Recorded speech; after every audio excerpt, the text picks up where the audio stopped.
দাসী হয়ে মালিকের সোনার পালঙ্কে ঘুমোচ্ছে। দেখা মাত্র তিনি একদম ক্রুদ্ধ হয়ে বলে উঠলেন, সুমতি, এত বড় স্পর্ধা তোর, সামান্য একজন দাসী হয়ে তুই মালিকের বিছানায় ঘুমোস? প্রহরী, প্রহরী, কে কোথায় আছিস? এই মেয়েটাকে ধরে নিয়ে যা, আর ধরে নিয়ে গিয়ে 30 টা বেত্রাঘাত কর, বুঝিয়ে দে মালিকের বিছানায় ঘুমোলে তার কি শাস্তি হতে পারে। মেয়েটার ঘুম ভাঙল, সোনার পালঙ্কের উপর দাঁড়িয়ে থরথর করে কাঁপছে ভয়। প্রহরীরা ছুটে আসছে, সুমতিকে ধরে নিয়ে গিয়ে কি করা হবে? 30 টা বেত্রাঘাত করা হবে। আপনারা ভেবে বলুন, 7 বছরের মেয়েটাকে 30 টা বেত্রাঘাত করা হলে মেয়েটা বাঁচবে? থরথর করে ভয়ে মেয়েটা কাঁপছে। লালাবাবু বড় বড় চোখ করে সুমতির দিকে তাকিয়ে আছে। সুমতি একবার হাসছে, একবার কাঁদছে।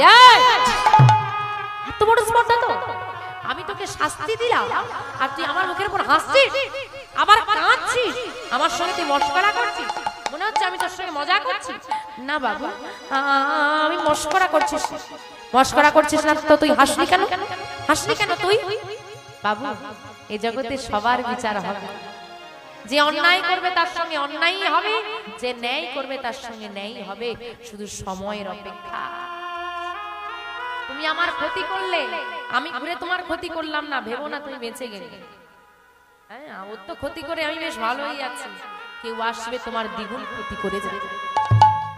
আর তুমি কারো উপকার করে মনে মনে কষ্ট পেও না। তুমি আমাকে উপকার করেছো, আমি তোমাকে উপকার করলাম না, আমি তোমার থেকে মুখ ফিরিয়ে নিলাম। চিন্তা করো না, কেউ দেবদূতের মতো এসে তোমাকে সাহায্যের হাতটা বাড়িয়ে দেবে। নিতাই এটা তোমার আমার হিসেব নয় গো যে ভুল হয়ে যাবে। এটা তোমার আমার বিচার নয় যে টাকার বিনিময়ে বিক্রি হয়ে যাবে। এটা ভগবানের বিচার। সে কারোর বিচারে এদিক ওদিক করে না, সমান বিচার করে। যাই হোক মা, সুমতি বলছে, বাবু বিচার সবার হবে। আজকে আমি দাসী, তুমি মালিক, আর আমি দাসী হয়ে মালিকের বিছানায় ঘুমিয়ে সত্যি বড় অপরাধ করেছি। কিন্তু 10 মিনিট ঘুমানোর জন্য 30 টা বেত্রাঘাত, এই বিচারটা ঠিক ভগবান কি ঠিক করলো? বেশ হয়েছে, বেশ হয়েছে, হয়তো ঠিকই হয়েছে, আমি তো জানি না, হয়তো ঠিকই হয়েছে, তাই আমি হেসেছি। তাই তুই হাসলি? বাহ, ভালো কথা বলতে শিখেছিস তো।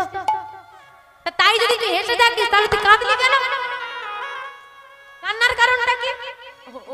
ওটা বলতে পারবো না। বলতে পারবো না মানে? তুই হাসলি কেন বলতে পারবি, তুই কাঁদলি কেন বলতে পারবি না? বল বল, তুই কাঁদলি কেন? তুই কাঁদলি কেন?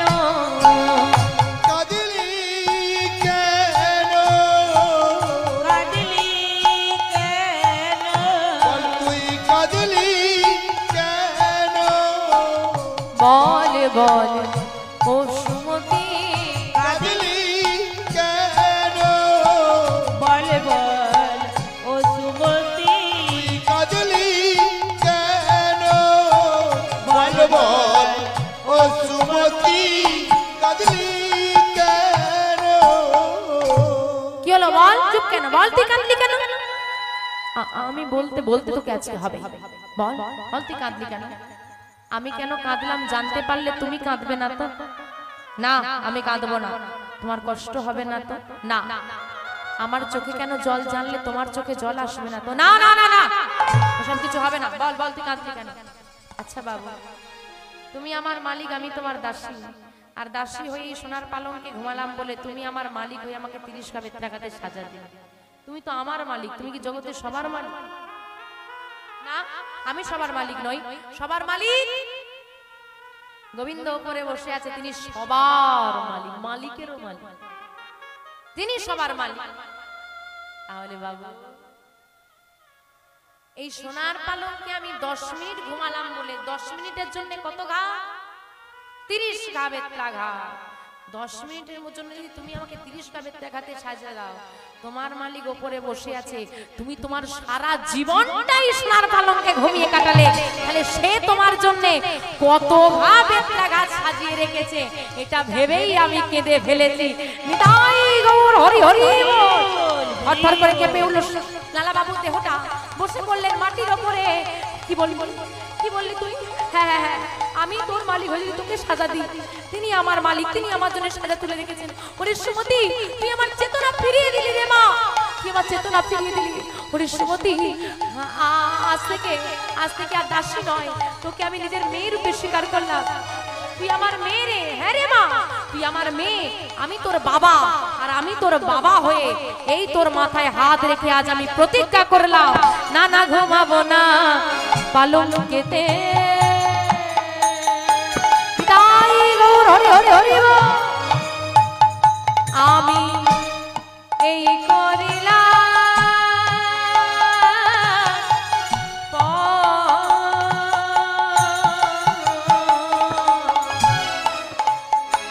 না না ঘুমাবো না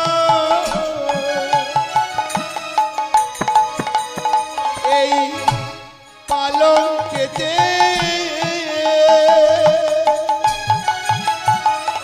আমি এই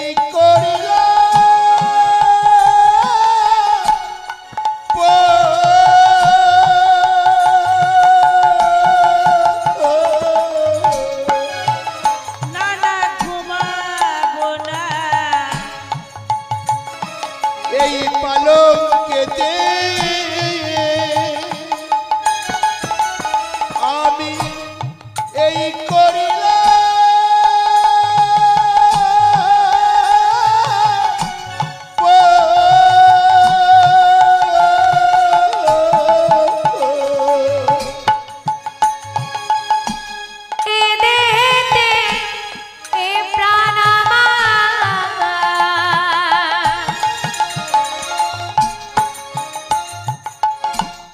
থাকবে যত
আমার দেহে যতদিন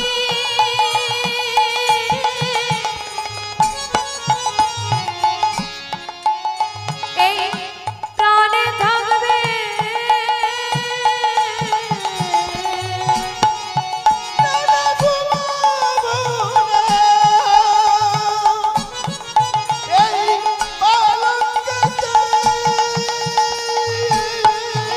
আমার দেহে যতদিন প্রাণ থাকবে দেহে যতদিন প্রাণ থাকবে এই মনে করিলাম আমি এই মন করিলাম আমি হরি হরি হরি বলে নিতাই গৌর হরি হরি হরি বলে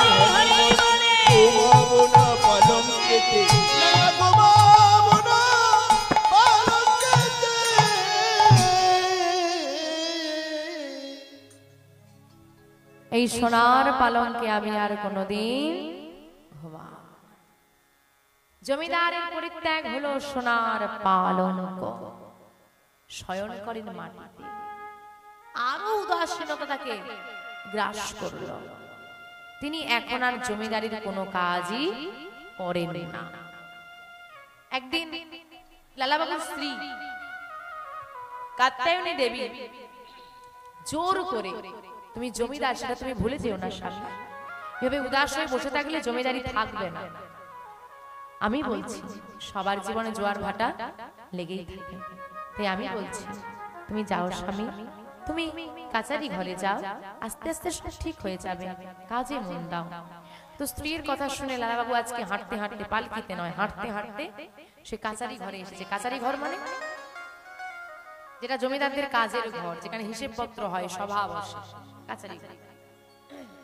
তিনি এসেছেন, কাজ নিয়ে বসেছেন, কিন্তু হয় কি আর হলো না, কোনো কাজ তিনি করতে পারলেন না। সারা বেলা কেটে গেল, বিকেল হয়ে গেল। বিরক্ত হয়ে তিনি বললেন, আমার ভালো লাগছে না প্রহরী, চলো আমরা ফিরে যাই, এই কাছারি ঘরে আমার দম বন্ধ হয়ে আসছে, চলো ফিরে যাই। ফিরে আসছেন লালাবাবু, আবারও হাঁটতে হাঁটতে বিকেল বেলায় তিনি ফিরছেন জমিদারি বাড়িতে, কাছারি ঘর। যে পথ ধরে ফিরছেন, পথের ধারে একজন রজক কন্যা, রজক মানে ধোপা, ধোপাদের একটা মেয়ে, 5 বছর বয়স, ছোট্ট মেয়ে, মিষ্টি দেখতে আর তার মিষ্টি গলা। সে এদিক ওদিক ছোটাছুটি করছে আর তার বাবাকে ডাকছে, তার বাবাকে খুঁজছে। কিন্তু দেখবেন কোনো কোনো সময় আমরা ট্রেনে, বাসে বা পথ দিয়ে কোথাও যেতে বাচ্চাদের কর্মকাণ্ড দেখে মনটা ভালো হয়ে যায়।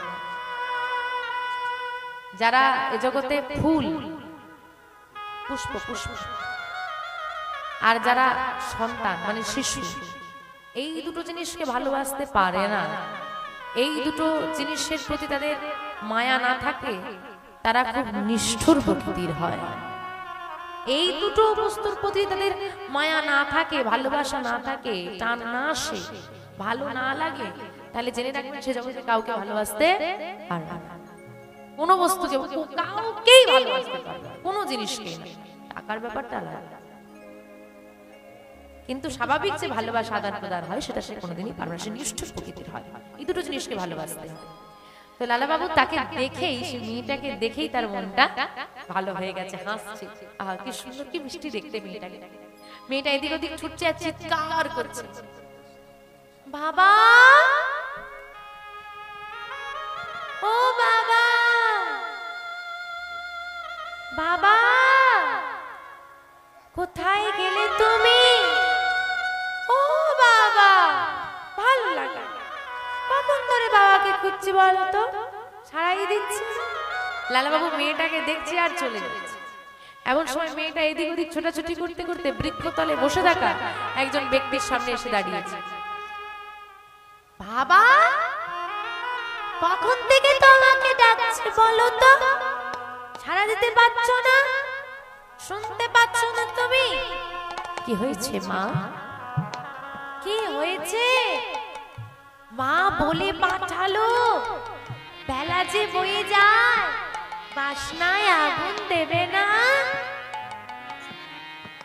খুব সাধারণ একটা কথা মা, বেলা যে বয়ে যায় বাসনায় আগুন দেবে না। বাসনা কাকে বলে? হ্যাঁ, কলা গাছের যে খোসাটা, কলা গাছের পেটি, যে খোসাটা ছেড়ে ছেড়ে পড়ে যায়, ওটাকে বলা হয় কলা বাসনা। ওটার কাজ কি? এখন কোনো কাজে লাগে না। আজ থেকে 250 বছর আগে ওই কলা গাছের খোসাটাকে নিয়ে গিয়ে শুকনো করে পুড়িয়ে ছাই করে, ওই ছাই দিয়ে জামা কাপড় পরিষ্কার করা হতো। সার্ফ সাবান ছিল না সেদিনকার। তাই বাবা, তোমাদের কাজ কি? জামা কাপড় পরিষ্কার করা। তো বাবাকে বলছে, বাবা বাসনায় আগুন দাও, মানে কলা খোসায় আগুন দাও, দিলে ছাই হবে, তবে পরের দিন সকালবেলা থেকে জামা কাপড় পরিষ্কার করা হবে। এটা হচ্ছে মূল ভাব। কিন্তু যার যেমন ভাব তার তেমন লাভ। তাই মা আজকে লালাবাবু থমকে দাঁড়িয়ে চিন্তা করছে, ওইটুকু মেয়েটা তার বাবাকে বলে দিল বেলা যে বয়ে যায় বাসনায় আগুন দাও। আমার জীবনের বেলাও তো বয়ে গেছে, আমি বাসনায় আগুন দেব। মেয়েটা বলেছে, বাবা বেলা যে বয়ে যায় বাসনায় আগুন দাও। লালাবাবু শুনেছে বেলা যে বয়ে যায় বাসনায় আগুন। আমারও তো জীবনের বেলা বয়ে গেল, আমি বাসনায় আগুন দেব কবে? কি গো মাইরা, বাসনায় আগুন দেবে তো? দেবে? কেউ দেয়? এখনো বুড়ি ঘুমোতে যাওয়ার সময় দেখে নাই আলমারির চাবিটা বালিশের তলায় রইল। এত সহজে সংসার বৌমার হাতে, নিজে গুছিয়ে আছি না,